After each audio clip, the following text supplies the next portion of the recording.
Hello everyone, welcome to the session. Today's session is all about self assessment. A simple way to get started for self assessment is to set back and reflect on our skills, strengths, and weaknesses. We can also ask ourselves, what are my strengths and weaknesses? And what have I accomplished? Let's take it further with our expert, Penny Pareha, who's going to take us through tools for fostering self assessment practices. Welcome, Penny. Hello, hi Anila, and welcome everybody to this session. I hope it will be a good one, and I hope we can learn together and see lots of practical examples together. As you know, I've been a PYP teacher for some years in Spain, and it's been lately that I've been starting trying to share my experiences and all the things I'm doing with my children with other teachers, because I think that sharing is the key to become better teachers and better people. That's great. Okay, so I'm going to try and make it like really practical with very little theory. But if you want to check on the background later when you have more time, I'm going to use two books that I really like for this, for self-assessment. One is Dive into Inquiry, Assessment Edition. And the other one is Getting Personal with Inquiry, by Keith Murdoch. And let's get started. Assessment, if we take it as a definition, we know that it should guide learning and inform teaching. And you are familiar, if you have been to my other sessions, you are familiar with this image of the little astronaut, which is about all promoting agency among our learners. Before starting, I'm going to give you some food for thought, some things to reflect on, both as teachers and as human beings, because we also have to self-assess ourselves. The first thing we have to be aware of is the hard work that it's going to be, and that it is, making students being able to assess themselves. I'm going to focus on this session on how to make our students independent learners and give them the self-assessment skills that will help them and us to become better learners. We as teachers have to empower the learners, and we have to make sure they can do it little by little. And as always, patience and consistency are the keys. That means we have to do baby steps. That's one of my favorite sentences. Self-assessment needs time for reflection, and it promotes and supports a growth mindset. As I said, that is also for us teachers, to self-assess ourselves and reflect on our teaching. Students, and also us, we learn how to think critically about the work they are doing. And self-assessment can be follow-up and supported using big and open questions. As you know, it's always on the background of PYP. This is a mind map. We have peer and self-assessment. It perfects work. It leads to success. It promotes feed forward. And it's the next step to learning. How can we do this? How can we promote efficient self-assessment? The first thing we have to do is, as it was written on the title of the session, we have to empower our learners. We need to make students feel capable, give them the self-esteem they need. We need to be realistic. We need to be realistic with our students' age, with our students' level, and also with our students' needs. We have to start with very simple rubrics they can understand. And we need to make visible the learning goals we want them to reach. I'm a big fan of Trevor Mackenzie's sketches, and I always try to give one as an example in my sessions, and this is the one that is going to be my inspiration for the session. It's in the shape of a compass, and it gives you the 4 points that are essential for assessment: accuracy, authenticity, clarity, and fulfillment. As always, I will use my students as an example. The scenario, as you know, this year I'm a first of primary teacher. They are 6 and 7-year-olds. They are bilingual, but I'm Spanish, so they are more fluent and confident in Spanish because it's their mother tongue. Now my students can read and write, and they are familiar with PYP aspects, such as the key concepts, the learning skills, the learning profile attributes. So they are more mature and independent. Some students have special needs, and they have never done any self-assessment on rubrics till now. They started 2 months ago. How do we promote self-assessment? Or how we try to do it in my background? After an activity that has been either very appealing for them or an ongoing one for different and several days, they are presented the rubric for self-assessment. The rubric is explained to the whole class like an assembly. And rubrics are done individually, but then they are commented in assembly to promote self-esteem, to make children feel that they are valued and that they are taken into account. That's very important to promote self-assessment. What can I use for self-assessment? That's a question that we all have. We teachers are always looking for resources, are always looking for practical examples. That's something that I have always missed when I was attending to courses or webinars sometimes. Lately it's improving, but I miss practical examples that I can lay my hands in. So my picks are these ones. I've picked 6 points to focus on. The first ones are know, want to know, and what I've learned charts, self-assessment rubrics, Canva made because I use the Canva system to design all my things in class. I love it. It's really easy, really intuitive, and really quick. Then assembly discussion on learning goals, written on our whiteboard, and then we do learning world post-it notes. I will explain to you in a minute. White charts, system thinking based, brain dump charts, also system thinking based, and miscellaneous activities.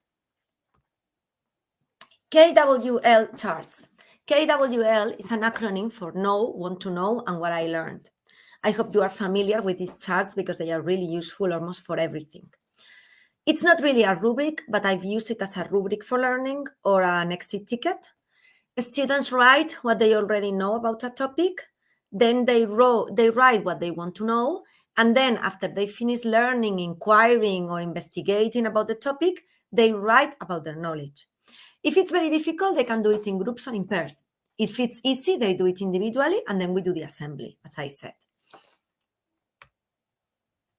It's a nice one when you want them to follow the steps and start getting familiar with self-assessment targets of analyzing and reviewing goals.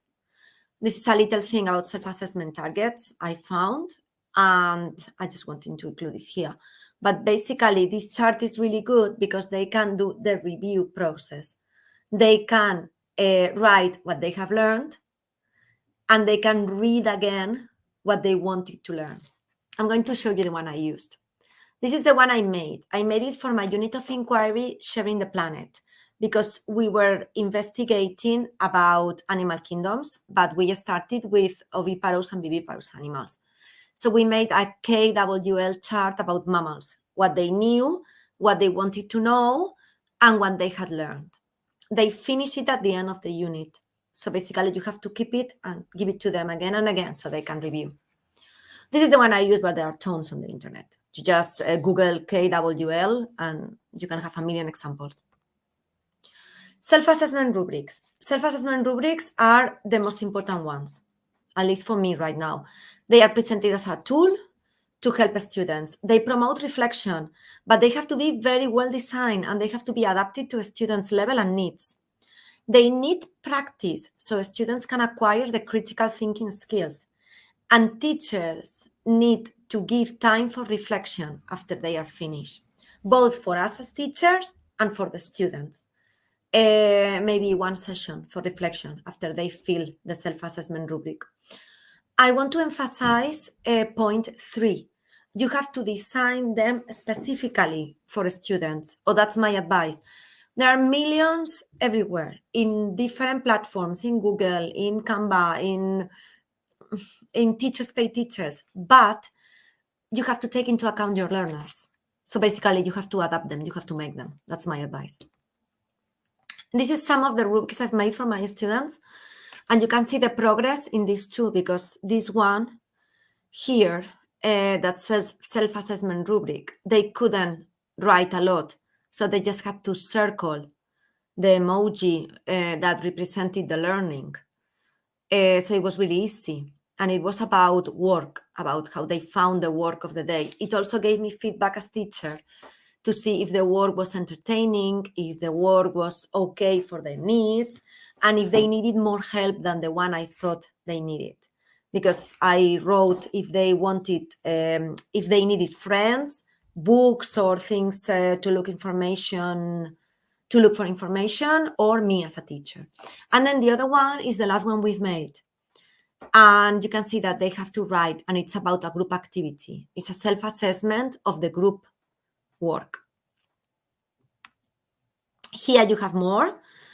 You can review them later. And basically, I adapted them to what we were working at. And this is another one. So it's just the key, and this is the last one. The key is basically to adapt them to your students. And all of them are Canva made. So as I said, it's really easy. Then assembly discussion on learning goals. This one is easier because it's low time prep. You sit down with your students, you write the learning goals of the day or of the week on the whiteboard. They discuss it, and they write on little post-it notes the things they don't understand from the lessons, the things that they were too difficult, or things they want to learn more about, or things that they think are important and were not mentioned in the explanation, things that they think the teacher forgot, and that gives them a sense of ownership, of agency. And that's feedback for us as teachers. So these post-it notes are put on the learning wall, and in following lessons, we review them, we tear up some of them because they are already dealt with, and they can self-assess the progress. The white charts are used for brainstorming before a topic, but if you are familiar with system thinking, they can also be used for promoting critical thinking, which is what we want our students to be familiar with if we want them to do self-assessment. It's a 3-part graphic organizer that organizes the thinking about a topic in 3 dimensions. And in this case, I use it to make students aware of the connection after finishing a unit of how animals, plants, and human beings are connected and have to respect each other to protect the habitats and planet Earth, and how we have to interact. So it's a bit of a difficult concept. I think you will be, this one and the brain dump, you will have to look for it if you're not familiar with them. But system thinking really works well for self-assessment. This is the white chart I've made. Again, it's my design, it's simple and straight to the point. This was a group self-assessment of acquired knowledge and conclusions reached. The brain dump charts. The brain dump charts are a new thing for me because I've started learning more about system thinking, and that's what I showed you the Kath Murdoch book, because she has lots of information about that and system thinking examples. And it's called cluster or brain dump map. It's not a mind map. It's a way of interconnecting ideas with a topic. The topic is the little bubble in the middle. You will see it later. Students have to know that there are no right and wrong ideas. They just have to think about the concepts they know and dive into an exploration of the elements that make up a system and how they have relationships and connection.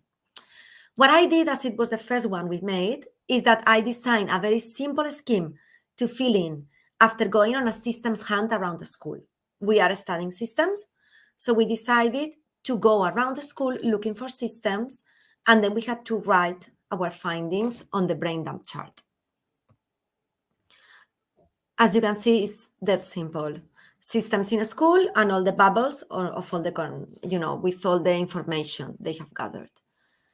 This was self-assessment because they knew they had to write what they had found out.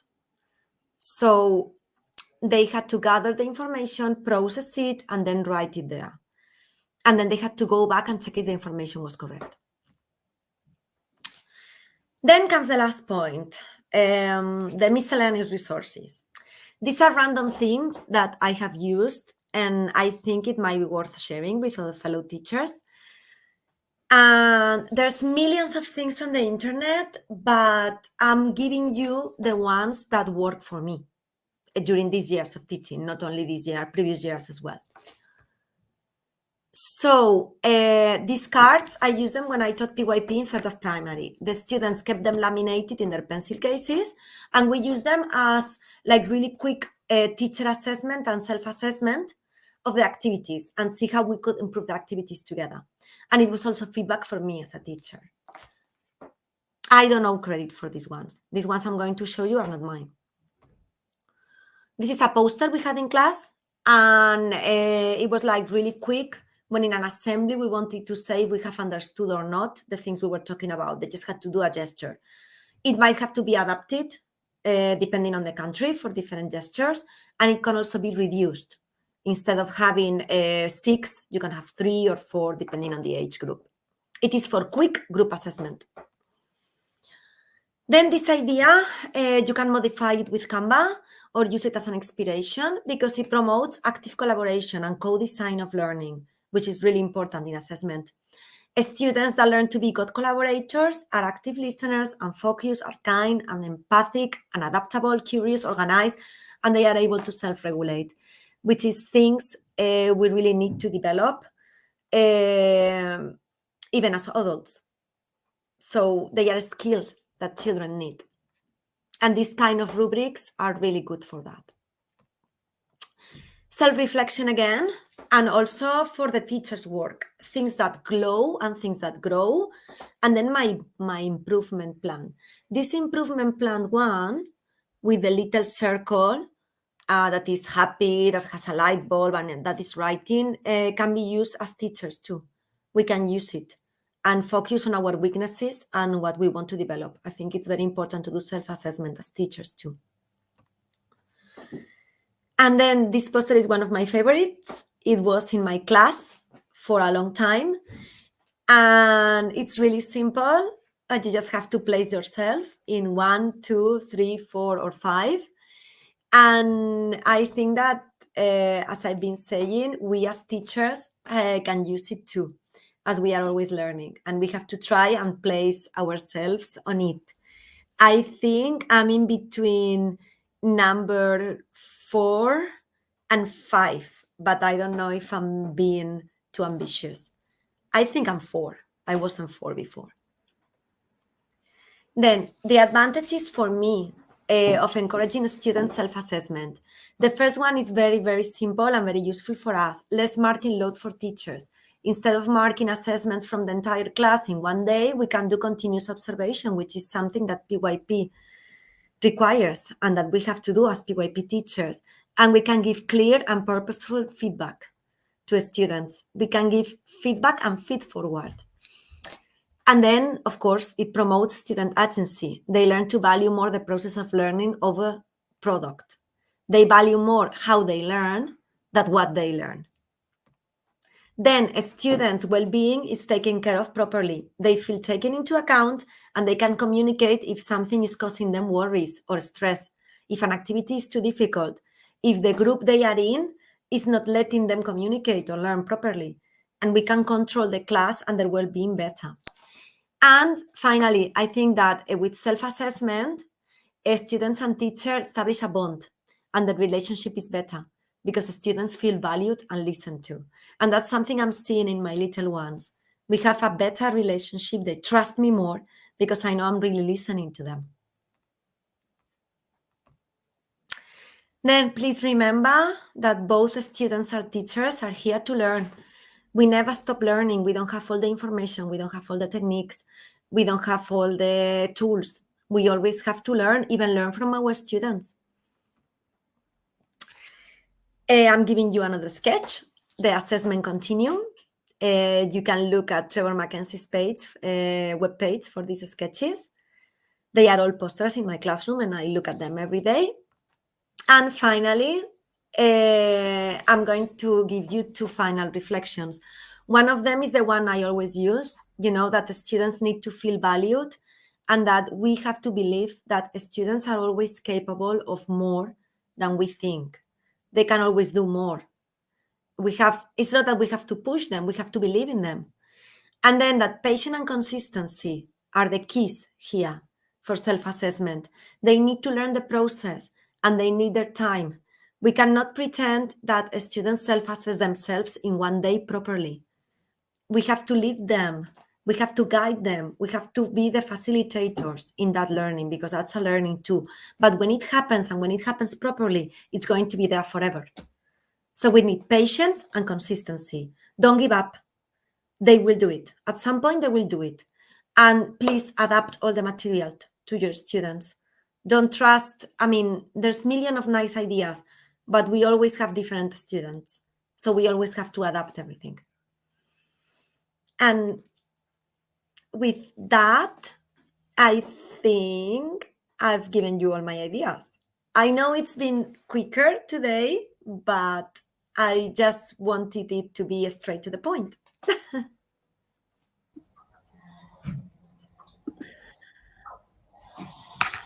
Thank you, Penny. That was quick indeed, but very informative.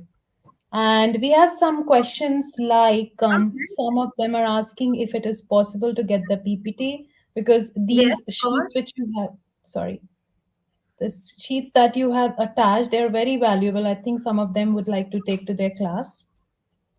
Yeah, of course, sure. If you want, I can check on the YouTube channel, and if they ask for it, I can send the PowerPoint, or we can find a way of sharing it. Don't worry, I don't mind. I know that teachers are always asking for resources, and I would love someone to have helped me with this. So I don't mind helping them. Yeah. Yeah, sure. That's the whole purpose. And oops.